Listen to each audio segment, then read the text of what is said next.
অতি দুখৰ বিষয় বুলি ক'ব লাগিব। মই যোৱা আজি ৰাতিপুৱা মই দোকান খুলিব আহোঁতে মই দেখা পালোঁ যে মোৰ চাদৰখন বেন হৈ আছে।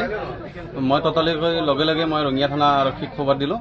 পিছত আৰক্ষীৰ সহযোগত মই দোকানখনৰ ভিতৰত সোমাই দেখিলোঁ যে দোকানখন মোৰ মানে উদং হৈ আছে আৰু গাঁৱলীয়া ভাষাত ক'লে উদং হৈ আছে। তাৰপৰা মই আকৌ ভিতৰত চালোঁ মোৰ কেছ কাউণ্টাৰটো নাই আৰু মোৰ মানি পাৰ্চটো নাই। তাত মোৰ প্ৰায় ভালেখিনিও লাগতিয়াল বস্তু আছিল। আকৌ মোৰ যোৱাকালি মই মাল আনিছিলোঁ গৌতমৰ দোকানৰ পৰা আৰু মিথুন দাৰ দোকানৰ পৰা। তাত প্ৰায় মোৰ 40-50 হাজাৰ টকাৰ মাল আছিল মোৰ, সেইখিনিও মোৰ নাই।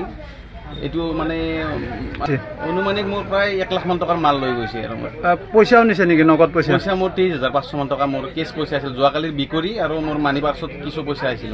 আৰু কি ডকুমেণ্ট নিছে আপোনাৰ? মোৰ পেন কাৰ্ড, আধাৰ কাৰ্ড, ATM 3খন আৰু আপোনাৰ মোৰ চেকবুক এটা আৰু একাউণ্টটো মোৰ লৈ গৈছে। সন্দেহ বুলি ক'লে এতিয়াতো প্ৰায় মোৰ গাঁৱৰ ল'ৰাকেইটা, আমাৰ গাঁৱৰ ল'ৰাৰ মোৰ ওপৰত সন্দেহ নাই, হ'লেও কোনোবা বেলেগ হ'ব পাৰে। মোৰ অলপ মানে এতিয়া মই সন্দেহ বুলি কাকো সেনেকৈ সঠিক ক'ব নোৱাৰোঁ। আৰু আজি যোৱা ৰাতি আমাৰ উদিয়ানা চকত নচিব আলীৰ দোকানত ডকাইতি কাৰ্য সংঘটিত হয়। ইয়াত মানে তেওঁৰ কেছ পইচাও ভালেখিনি আছিল, প্ৰায় 23,000ৰ বেছি কেছ পইচা আছিল আৰু দোকানৰ সামগ্ৰী সহ চাটাৰ ভাঙি ডকাইতি কাৰ্য সংঘটিত কৰে। ইয়াৰ আগতো দুখন দোকান এনেকুৱা হৈছে। আমি আজি মানে উদিয়ানাবাসী ৰাইজৰ হৈ মই প্ৰশাসনক বিনম্ৰতাৰে অনুৰোধ জনালোঁ যে ঠিক যাতে অতি সোনকালে কৰায়ত্ব কৰি উপযুক্ত শাস্তি প্ৰদান কৰে, তাৰ কাৰণে মই বিনম্ৰতাৰে অনুৰোধ কৰিছোঁ। মই মানে কি আজি ৰাতিপুৱা গম পালোঁ চকত আহি পেলাই মোৰ লগৰে এজন দোকানী এজনৰ মানে কি বহুত মানুহ জোং হৈ থাকিল। আহি গম পালোঁ যে দোকানখন চুৰি হোৱা বুলি গম পালোঁ। আহি চালোঁ যে চাদৰখন মানে কি ভাজ লৈ গৈছে কোনোবাই। সন্দেহ হয় যে মানে কি গাড়ী লগাই কেনে টানি ভাজ লৈ গৈছে কোনোবাই। কিন্তু এনে সাধাৰণতে ধৰ 1জন বা 2জন মানুহে টানি ভাজ লগাব নোৱাৰে চাদৰখন। কিন্তু এইটো এতিয়া মানে কি ৰঙিয়া আৰক্ষীক এইটো তদন্ত কৰাৰ কাৰণে আমি দাবী জনালোঁ যাতে এই চোৰবিলাকক ধৰি উচিত শাস্তি দিয়ে, তাৰ কাৰণে ৰঙিয়া আৰক্ষীক আমি দাবী কৰিছোঁ। অতি দুখৰ বিষয় বুলি ক'ব লাগিব। মই যোৱা আজি ৰাতিপুৱা মই দোকান খুলিব আহোঁতে মই দেখা পালোঁ যে মোৰ চাদৰখন বেন হৈ আছে। মই ততালিকৈ লগে লগে মই ৰঙিয়া থানা আৰক্ষীক খবৰ দিলোঁ। পিছত আৰক্ষীৰ সহযোগত মই দোকানখনৰ ভিতৰত সোমাই দেখিলোঁ যে দোকানখন মোৰ মানে উদং হৈ আছে আৰু গাঁৱলীয়া ভাষাত ক'লে উদং হৈ আছে। তাৰপৰা মই আকৌ ভিতৰত চালোঁ মোৰ কেছ কাউণ্টাৰটো নাই আৰু মোৰ মানি পাৰ্চটো নাই। তাত মোৰ প্ৰায় ভালেখিনিও লাগতিয়াল বস্তু আছিল। আকৌ মোৰ যোৱাকালি মই মাল আনিছিলোঁ গৌতমৰ দোকানৰ পৰা আৰু মিথুন দাৰ দোকানৰ পৰা।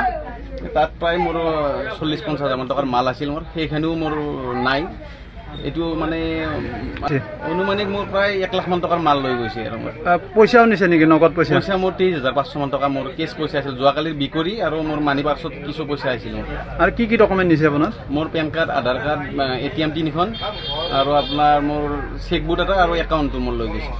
সন্দেহ বুলি ক'লে এতিয়াতো প্ৰায় মোৰ গাঁৱৰ ল'ৰাকেইটা, আমাৰ গাঁৱৰ ল'ৰাৰ মোৰ ওপৰত সন্দেহ নাই, হ'লেও কোনোবা বেলেগ হ'ব পাৰে। মোৰ অলপ মানে এতিয়া মই সন্দেহ বুলি কাকো সেনেকৈ সঠিক ক'ব নোৱাৰোঁ। আৰু আজি যোৱা ৰাতি আমাৰ উদিয়ানা চকত নচিব আলীৰ দোকানত ডকাইতি কাৰ্য সংঘটিত হয়।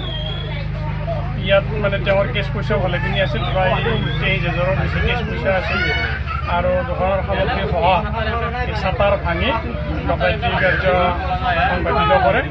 ইয়াৰ আগতো দুখন দোকান এনেকুৱা হৈছে। আমি আজি মানে উদিয়ানাবাসী ৰাইজৰ হৈ মই প্ৰশাসনক বিনম্ৰতাৰে অনুৰোধ জনালোঁ যে ঠিক যাতে অতি সোনকালে কৰায়ত্ব কৰি উপযুক্ত শাস্তি প্ৰদান কৰে, তাৰ কাৰণে মই বিনম্ৰতাৰে অনুৰোধ কৰিছোঁ। মই মানে কি আজি ৰাতিপুৱা গম পালোঁ চকত আহি পেলাই মোৰ লগৰে এজন দোকানী এজনৰ মানে কি বহুত মানুহ জোং হৈ থাকিল। আহি গম পালোঁ যে দোকানখন চুৰি হোৱা বুলি গম পালোঁ।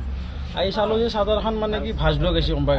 সন্দেহ হয় যে মানে কি গাড়ী লগাই কেনে টানি ভাজ লৈ গৈছে কোনোবাই। কিন্তু এনে সাধাৰণতে ধৰ 1জন বা 2জন মানুহে টানি ভাজ লগাব নোৱাৰে চাদৰখন।